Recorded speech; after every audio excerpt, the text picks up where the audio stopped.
আসসালামু আলাইকুম।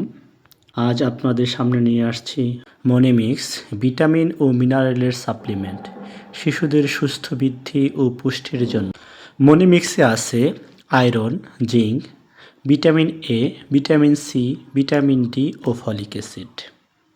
মনিমিক্সের কাজ শিশুর রক্ত স্বল্পতা প্রতিরোধ করে, শারীরিক বৃদ্ধি উন্নতি করে, রোগ প্রতিরোধ ক্ষমতা বাড়ায়, মস্তিষ্কের বিকাশে সাহায্য করে, দুর্বলতা ও অপুষ্টি কমায়।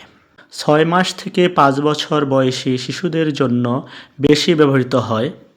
অপুষ্টিতে ভোগা শিশুদের জন্য উপকারী। ভাত, খিচুড়ি ও ডালের সাথে মিশিয়ে খাওয়াবেন। কখনোই গরম খাবারের সাথে মেশাবেন না। ডাক্তারের পরামর্শ অনুযায়ী ব্যবহার করুন, অতিরিক্ত ব্যবহার করবেন না। শিশুর পুষ্টি ঘাটতি পূরণ করে। এটি শিশুর সুস্থ বৃদ্ধি ও রোগ প্রতিরোধ ক্ষমতা বাড়াতে সাহায্য করে। আরও স্বাস্থ্য টিপস পেতে পেজটি ফলো দিন।